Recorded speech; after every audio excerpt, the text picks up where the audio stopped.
The biblical story of Adam and Eve in Eden is one of the best known among modern audiences.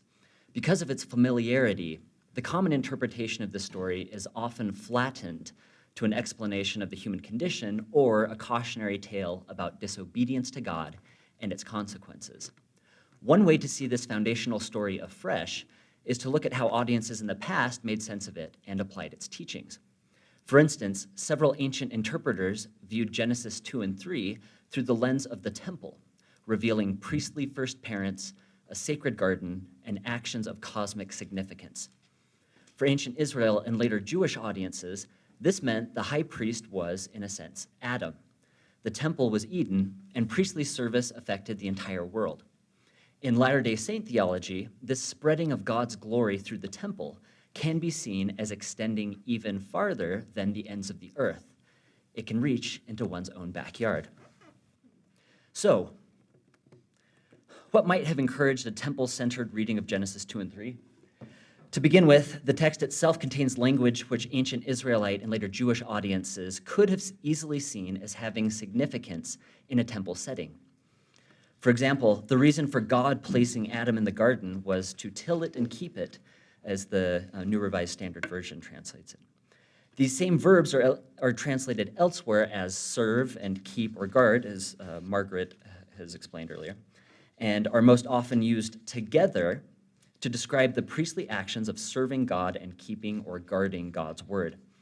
Several additional elements within Genesis 2 and 3 point to the possibility of Eden's inhabitants functioning within tabernacle and temple-related sacred space.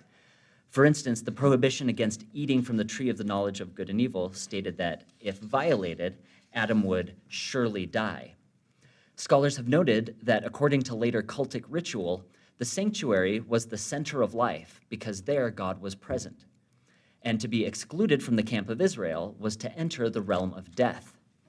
From this perspective, then, surely dying was less about the length of Adam and Eve's lives than it was about their ability to remain ritually pure within a particular sacred space. This idea relates to the aforementioned language used to describe Adam's responsibilities in the Garden of Eden. The command to till and keep the garden is verbally identical to the priestly actions of serving God and keeping or guarding God's word. For Israelite priests, one noticeable aspect of guarding meant protecting the tabernacle and temple from ritually impure individuals and creatures from entering its precincts. This priestly responsibility to guard sacred space seems to be relevant to Adam, especially in light of the serpent, an unclean animal, according to Leviticus, who we find roaming freely in Eden. Some scholars have suggested that the placement of cherubim to guard the garden temple points to the fact that Adam had failed in his priestly duties, requiring God to send heavenly substitutes instead. From this perspective, God's intention in having Adam and Eve keep the garden appears to have entailed much more than simply cultivating the soil. They were charged with maintaining a sphere of sacredness. A couple of final elements may have suggested a priestly context for understanding the roles of Adam and Eve within the garden. These appear in the description of their actions, as well as the actions of God, after Adam and Eve had partaken of the tree of the knowledge of good and evil. Upon hearing the voice of God in the garden, they hid themselves from the presence of, or from before, the Lord God. Some scholars argue that, in general, any cultic activity to which the biblical text applies the formula "before the Lord" can be considered an indication of the existence of a temple at that site, since this expression stems from the basic conception of temple as a divine dwelling place, and actually belongs to the temple's technical terminology. If this is the case, then Adam and Eve's previous actions within the garden could have been viewed as paralleling the actions of priests in the Israelite tabernacle and temple. This suggestion is strengthened by the temple-related actions of God that follows. God clothes Adam and Eve with garments of skin. This same verbal form of clothe appears several times in passages that describe Moses clothing the priests of the tabernacle with garments, suggesting that ancient Israelite and later Jewish audiences could have seen God's clothing of Adam and Eve as having priestly overtones. As important as the temple was to ancient Israel, it held a unique place in the minds and hearts of the Jewish people during the period following the destruction of the Jerusalem temple by the Babylonians. having been recently and forcefully estranged from the sacred focal point of their religion, these people possessed a heightened sensitivity to the cosmic significance of the temple and its related imagery. Such sensitivity is already evident in the writings of Ezekiel, a prophetic figure who bridged the gap between those who had lived in the shadow of the Jerusalem temple their entire lives and those who knew nothing but the ruins of this sacred edifice upon their return from Babylon. In describing his vision of a restored or possibly heavenly temple, Ezekiel uses language evocative of Eden. For instance, this is evident in the regular appearance of specific heavenly beings, cherubim, in Ezekiel's narrative. While the 6 gates of the temple's outer courtyard were all decorated with palm trees, indicating a garden-like setting, the walls and doors of the innermost sacred structure containing the holy place and Holy of Holies were decorated with both palm trees and cherubim. The cherubim, of course, are suggestive of Adam's expulsion from Eden. In Genesis, cherubim are placed at the east of the Garden of Eden to prevent a westward return to the garden. Similarly, the cherubim on the doors that Ezekiel describes in his temple vision are stationed at the eastern entrances of the temple's most sacred inner chambers. The identical positioning of these protective figures in Genesis and Ezekiel suggests a conceptual connection between the idea of the temple and Eden. In fact, this correlation may help to explain the name Ben-Adam, or son of Adam, translated in the King James as son of man, that is consistently applied by God to Ezekiel throughout the book. Earlier in Ezekiel, the author made the connection between Adam and priesthood more explicit. Chapter 28 describes Eden as being at the top of a mountain and uses language evocative of the Israelite tabernacle and temple. The text also refers to an inhabitant of this sacred space as wearing precious stones, similar to those worn by the high priest as he officiated in the tabernacle. In the verses that follow, God explains that because of this individual's sin, I cast you as a profane thing from the mountain of God, or Eden. Thus, the text of Ezekiel 28 strongly suggests that the character banished from Eden was wearing priestly attire before being expelled, which also seems to imply that this individual was performing priestly duties within the garden. Several authors during the period of Jerusalem's Second Temple made similar, yet more expansive conceptual connections between Eden and creation as they wrote about this restored temple. Contained within these texts are intimations of complex understanding of what the temple, its rituals, and its attendants symbolized. One example of such thinking was written by the author of Liber Antiquitatum Biblicarum, which states that the tabernacle, and later temple, rituals somehow restored what was lost through Adam and Eve's disobedience in Eden. According to this account, God showed Moses, quote, the measurements of the sanctuary and the number of the offerings, and the signs by which they shall begin to examine the heavens. And God said, these are the things which were forbidden to the race of men after they had sinned in Eden, end quote. In other words, Adam and Eve were believed to have been responsible for losing holy privileges which humans should have rightly enjoyed. The way to paradise and its sacred gifts were then partly restored to Israel when Moses instructed the people to build a tabernacle and perform its services. This then gave Israel a significant role in reinstating what had been lost in Eden, which had repercussions for the entire human race. From this perspective, the creation of the tabernacle and temple were functional replacements for Eden's primal sacred space. The Book of Jubilees also makes conceptual ties between Eden, Adam, and the temple. In its account of creation, Adam and Eve are created outside the garden. God brings Adam into the garden after 40 days and then brings Eve into the garden after 80 days. The author makes clear that these procedures reflect the priestly laws governing entrance to the temple in Leviticus 12 and suggest that the Garden of Eden had a similar level of sanctity as did the temple.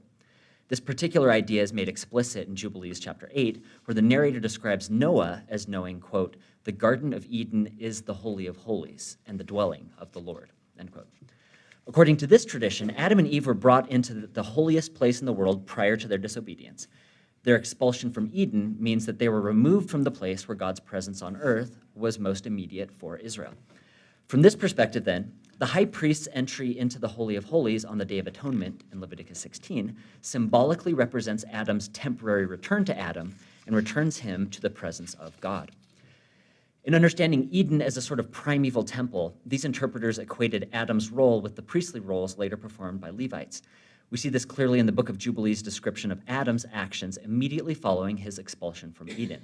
Quote, and God made for them coats of skin and clothed them and sent them forth from the Garden of Eden. And on that day which Adam went forth from the garden, he offered a sweet savor, an offering, spices in the morning with the rising of the sun from the day when he covered his shame." End quote. While Adam's offering here appears to be fulfilling the priestly requirements for daily offerings in the tabernacle and later temple, given in Exodus chapter 30, additional texts such as the Wisdom of Ben Sira in Hebrew make an even stronger connection. Here, the author of Ben Sira describes the appearance of the high priest in his high priestly clothing using the same unique language he uses to describe Adam's appearance, suggesting that the high priest was a sort of latter-day representative of Adam, who had the same priestly privileges as the first man, and therefore, whose temple service and sacrifices were offered on behalf of all humanity. Along similar lines, the authors of this period saw the Eden-like temple as symbolizing the entire world, and that worship performed in the Jerusalem temple affected not only humanity, but the entirety of creation. For example, when the Jewish historian Josephus commented on Israel's temporary temple, the tabernacle, he wrote that each area was, quote, "designed as a copy and configuration of the universe, if one is willing readily and with intelligence to make inquiry," end quote. And then he goes on to provide several examples.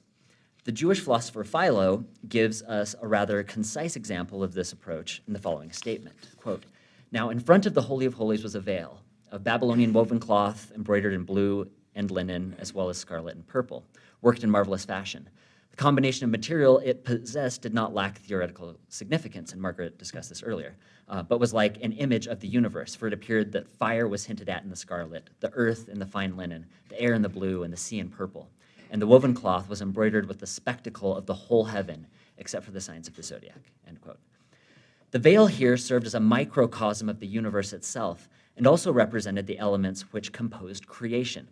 Thus, according to both Philo and Josephus, the temple's cosmic symbolism permeated the entire sacred structure. This same sort of cosmic symbolism that was so clearly displayed on the temple veil also appears in Philo's description of the clothing that the high priest wore as he offered sacrifice and entered the Holy of Holies. Quote, "In this way, the high priest is adorned and sent forth for his holy task, so that whenever he enters the sanctuary, offering the ancestral prayer and sacrifices, the whole universe may enter with him by means of those copies which he bears upon himself. Perhaps, again, he is teaching the worshiper of God in advance that, even if he is not worthy of the maker of the universe, he should at any rate try without ceasing to be worthy of the universe, a copy of which he wears.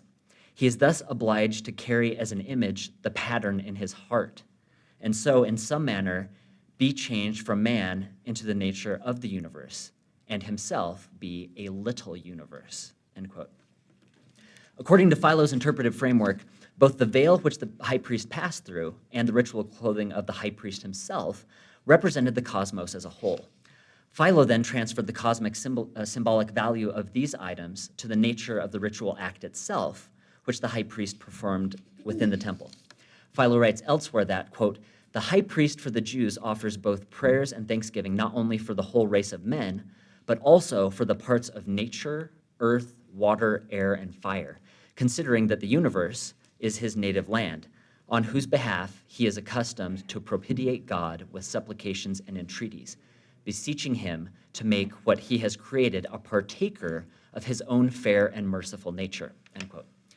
Because the temple here signifies the cosmos and the high priest represents all of humanity, the priestly actions performed in the temple could be seen as having an effect beyond that which existed within the walls of the temple and the borders of the land of Israel. From his Edenic temple, this Adamic high priest could bless humanity and everything else across the globe. Such was the potency of the creation story in Genesis 2 and 3 for ancient Israel and the Jewish people during the Second Temple period. Such powerful theological concepts from ancient Israel about priestly mediation for humanity and the vastness of God's creation can remain impotent for modern audiences if they do not allow us to see our own lives and their own neighborhoods in a similar manner. The Christian author G.K. Chesterton put it this way, quote, "Religion must provide that longest and strangest telescope, the telescope through which we can see the star upon which we dwell. For the mind and eyes of the average person, this world is as lost as Eden and as sunken as Atlantis. There runs a strange law through the length of human history, that humans are continually tending to undervalue their environment, to undervalue their happiness, to undervalue themselves. This is the great fall, the fall by which the fish forgets the sea, the ox forgets the meadow, the clerk forgets the city, every man forgets his environment, and, in the fullest and most literal sense, forgets himself. This is the real fall of Adam, and it is a spiritual fall. It is a strange thing that many truly spiritual people have actually spent some hours in speculating upon the precise location of the Garden of Eden. Most probably, we are in Eden still. It is only our eyes that have changed, end quote. And so, such rich and ancient ideas about priestly first parents and holy first homes will mean little if they do not create an imaginative space for individuals to experience a sacred way of being in and relating to the world at this very moment. Fortunately, for Latter-day Saint theology is uniquely positioned to translate this ancient interpretation of Genesis 2 and 3 into individual imaginations and religious lives in the present. For example, Joseph Smith's revelation in September of 1830, later canonized in Doctrine and Covenants, section 29, he uses the story of Adam and Eden as a jumping off point to discuss the nature of agency in the lives of each of God's children, with the narrative switching back and forth repeatedly between the experiences of Adam and humanity in general. Thus, Adam becomes a stand-in for each person born into the world and his or her lived experience, and vice versa. C.S. Lewis's imaginative world of Narnia, for example, does something similar by referring to boys and girls from our world as sons of Adam and daughters of Eve, respectively. Individual identification with Adam and Eve is particularly significant in Latter-day Saint temple theology. Elder James E. Talmage, member of the Quorum of the 12 Apostles, wrote the following in his book, The House of the Lord, which is quoted in the church's contemporary temple preparation booklet. Quote, "The temple endowment, as administered in modern temples, includes a recital of the most prominent events of the creative period, the condition of our first parents in the Garden of Eden, their disobedience and consequent expulsion from that blissful abode, their condition in the lone and dreary world when doomed to live by labor and sweat, the plan of redemption by which their great transgression may be atoned, and therefore the absolute and indispensable condition of each individual's personal purity and devotion to right in present life and a strict compliance with gospel requirements," end quote. As with ancient Israelite interpretations of priestly first parents in Genesis 2 and 3, modern Latter-day Saint temple, the modern Latter-day Saint temple endowment closely ties these teachings about Adam and Eve to priesthood. Elder Russell M. Ballard of the Quorum of the 12 Apostles explained it in this way, quote, "When men and women go to the temple, they are both endowed with the same power, which is priesthood power. Access to the power and the blessings of the priesthood, therefore, is available to all of God's children, male and female," end quote. Within this framework, temple-going Latter-day Saint women and men find particular meaning in God's commandment to Moses that Israel, quote, "shall be for me a priestly kingdom and a holy nation," end quote, as well as Peter's injunction that spiritual Israel should be, quote, "a chosen race, a royal priesthood, a holy nation, God's own people, in order that you may proclaim the mighty acts of him who called you out of darkness into his marvelous light," end quote.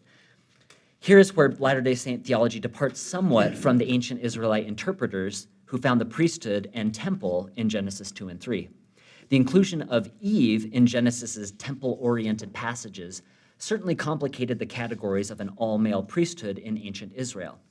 These interpreters focused entirely on Adam and what they saw as his correspondence to the high priest, ignoring entirely Eve's role in Eden. However, Latter-day Saint temple theology embraces both Adam and Eve, men and women, as ministering within a priestly sphere that is typified by Eden's sacred space. In this way, the Latter-day Saint temple can provide just the sort of long and strange telescope which G.K. Chesterton said that true religion can provide. In the temple, participants each become priestly sons of Adam and daughters of Eve, who, upon leaving the temple, enter their individual Edens of their homes, yards, and communities, where they are responsible for keeping, guarding, and tending in a sacred way. In other words, for Latter-day Saints, there are priestly first parents and Edens all around. The proliferation of Adams and Eves, who have sacred powers and responsibilities, is at the same time common and uncommon, a sort of paradoxical power in paradise, wherever it may be, and it may be anywhere. In summary, ancient interpretations of Genesis 2 and 3 through the lens of the Israelite temple can resonate strongly for Latter-day Saints and provide expansive possibilities for understanding this foundational story. However, it might require something as extraordinary as worshiping in a modern temple to realize that they are sons of Adam and daughters of Eve living in little Edens. Temple-going Latter-day Saints, therefore, can see even further into the nature and potential of all people and places, that they are quite literally surrounded by priestly first parents in sacred gardens that require tending. The question then is, what sort of Edens will their priestly powers cultivate? Thank you.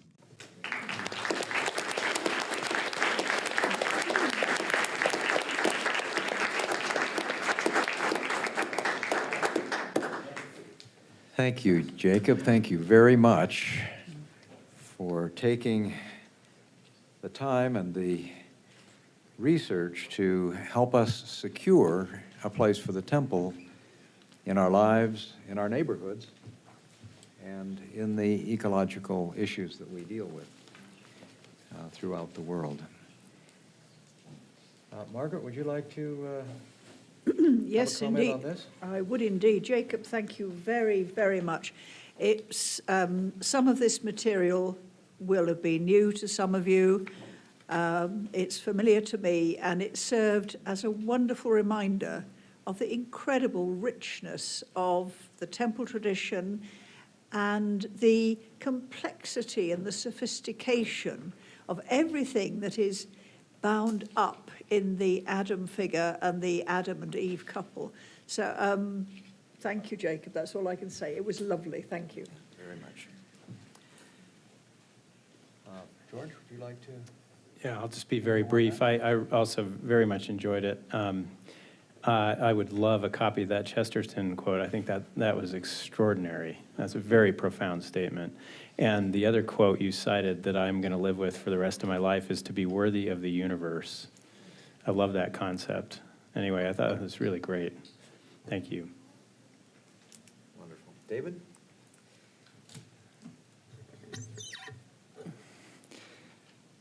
What I was thinking as you were presenting is, even though Latter-day Saints, have that as part of their temple tradition, that we're each, we each represent Adam and Eve, or that we're imitating Adam and Eve. How much have you seen that carry down into, local LDS congregations or the mindset of Latter-day Saints that you interact with?